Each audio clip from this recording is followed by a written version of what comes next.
मुख्यमंत्री नीतीश कुमार को 3 साल की जेल या जुर्माना या फिर जेल और जुर्माना दोनों हो सकता है। ऐसा इसलिए क्योंकि मुजफ्फरपुर के कोर्ट में मुकदमा दायर किया गया है नीतीश कुमार के ऊपर। और नीतीश कुमार के ऊपर मुकदमा इसलिए दायर किया गया है क्योंकि मुख्यमंत्री के ऊपर आरोप है कि उन्होंने राष्ट्रगान का अपमान किया है। राष्ट्रगान का अपमान वाला वीडियो सोशल मीडिया पर बड़ा वायरल है। इस पर जमकर हंगामा मचा है, तो हमने सोचा कि आपको वो नियम बताया जाए कि आखिरकार भारत के संविधान में कहां पर इसका जिक्र है कि अगर कोई व्यक्ति राष्ट्रगान के दौरान अपना शरीर हिलाए डुलाए, जानबूझकर किसी दूसरे को भी परेशान करे, तो उसको माना जाएगा कि वो राष्ट्रगान का अपमान है और इसके एवज में उसको 3 साल तक की सजा दी जा सकती है। आपको सब कुछ बताएंगे कि भारतीय संविधान में इसका जिक्र कहां है और prevention of insults to nation honour act 1971 क्या कहता है। आपको इस एक्ट के बारे में, इस कानून के बारे में भी बताएंगे, लेकिन उससे पहले हमारा नमस्कार स्वीकार करिए। हमारा नाम मोहित कुमार सिंह है। सबसे पहले नीतीश कुमार के समर्थन में कौन है और विरोध में कौन है, आप जरा वो जान लीजिए। पप्पू यादव हर मुद्दे पर बढ़ चढ़कर बोलने वाले, नीतीश कुमार की खूब ज्यादा शिकायतें करने वाले, आज नीतीश कुमार के समर्थन में है।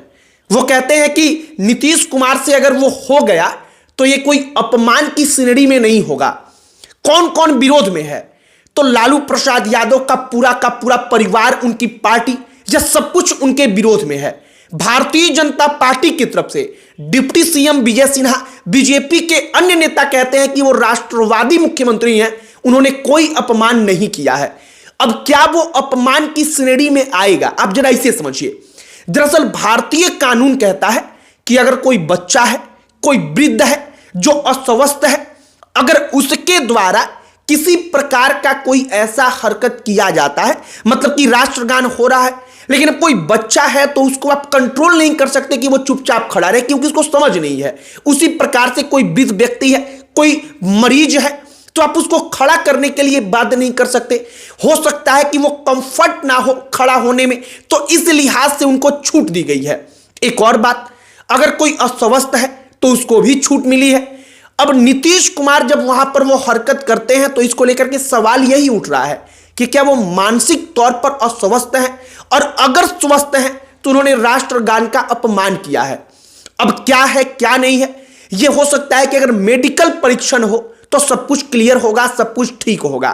अब इसके बाद आते हैं कि जो prevention of insults to national honour act 1971 है, वो क्या कहता है।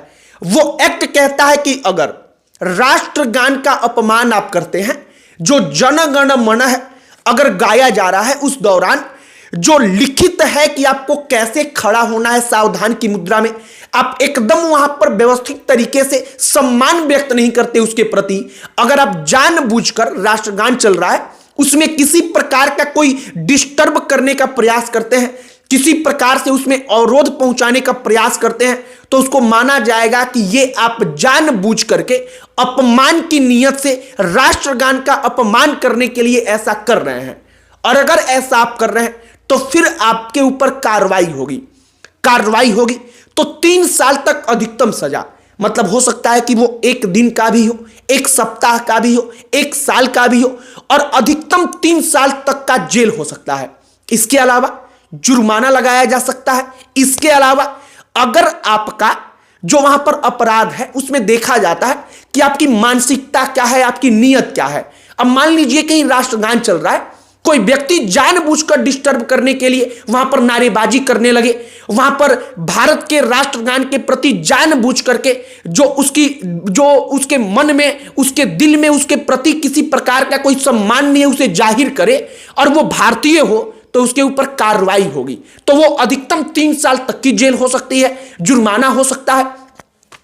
अब सवाल उठता है कि क्या वाकई में अगर ऐसा कुछ होता है तो सही तौर पर क्या सजा मिलता है। अब इसका जवाब बड़ा पेचीदा है। लालू प्रसाद यादव और राबड़ी देवी के बारे में आप पता करेंगे तो पता चलेगा कि आज से 20 साल पहले राष्ट्रगान में खड़ा होने से ये इनकार कर देते हैं, ये खड़ा नहीं होते। राष्ट्रगान का वहां पर अगर आप देखेंगे तो ये एकदम अपमान का मामला था। लेकिन लालू प्रसाद यादव और राबड़ी देवी को क्या जेल हुई, क्या उनको 1 सप्ताह के लिए भी जेल में डाला गया क्योंकि उन्होंने राष्ट्रगान का अपमान किया है? तो आपको जवाब मिलेगा कि ना, ऐसा तो हुआ ही नहीं। ऐसा तो हमने कभी सुना ही नहीं कि लालू प्रसाद यादव ने राष्ट्रगान का अपमान किया, इसके लिए वो जेल गए।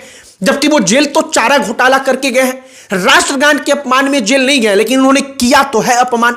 तो इसका जवाब इतना ही पेचीदा है कि आप किस प्रकार से इसको डिसाइड कर पाएंगे कि क्या अपमान है और क्या अपमान नहीं है। मान लीजिए कि लालू प्रसाद यादव कहें कि ना, उस वक्त पर हमको चक्कर आ रहा था, राबड़ी देवी कहे कि हमको चक्कर जैसा महसूस हो रहा था, इसीलिए हम बैठे रह गए, तो यह अपमान की श्रेणी में नहीं आएगा। क्योंकि कानून ही कहता है कि अगर कोई अस्वस्थ है, वृद्ध है, बच्चा है, मरीज है, तो इन लोगों को उससे छूट है। वो राष्ट्रगान के वक्त पर अगर खड़े नहीं होते, वो बैठे रहते हैं, तो इनको छूट दी गई है कि हां ये लोग बैठे रह सकते हैं, ये अपमान की श्रेणी में नहीं आएगा, अपमान नहीं माना जाएगा। लेकिन नीतीश कुमार को लेकर के सवाल वही है कि क्या नीतीश कुमार स्वस्थ हैं? अगर स्वस्थ हैं तो फिर उन्होंने जो किया है वो अपमान है, और अगर अपमान उन्होंने जानबूझकर नहीं किया, उनको समझ नहीं आया वो क्या कर रहे हैं, तो इसका मतलब कि वो अस्वस्थ हैं। और इन्हीं 2 मुद्दों को लेकर चर्चाएं हो रही हैं। बाकी मुजफ्फरपुर के कोर्ट में मुकदमा नीतीश कुमार के खिलाफ दायर हुआ है। हालांकि हमको पता है कि इस मामले में कुछ होने वाला नहीं है, इस मामले में नीतीश कुमार के प्रति किसी प्रकार का कोई उनके खिलाफ में फैसला नहीं आने वाला। हालांकि नीतीश कुमार ने जो किया है उसके बाद राजनीति में 2 हिस्सा बढ़ गया। पप्पू यादव, सबको लग रहा था कि विपक्ष के साथ होंगे, वो नीतीश कुमार के साथ खड़े हो गए, भारतीय जनता पार्टी के साथ खड़े हो गए। वो कह रहे हैं कि नीतीश कुमार की उतनी उम्र है, अगर उनसे समझ नहीं आया, कुछ गलती हो गई, तो वो अपमान की श्रेणी में नहीं आता। दूसरी तरफ तेजस्वी यादव, राष्ट्रीय जनता दल के 50 से ज्यादा विधायक अपने हाथों में जो प्ले कार्ड होता है, जो बोर्ड होता है, वो लेकर के खड़े हो जाते हैं कि नीतीश कुमार ने राष्ट्रगान का अपमान किया है, इसके लिए उनको सजा मिले, उनके ऊपर मुकदमा दायर हो। हालांकि यह सब कुछ इतना आसान नहीं, हमने आपको समझाने का प्रयास किया है। बाकी जो प्रावधान है, जो हमारा कानून कहता है, संविधान कहता है, जो एक्ट बनाया गया है, उसके अनुसार कि 3 साल तक की अधिकतम सजा हो सकती है, हमने उसके बारे में आपको बताया है।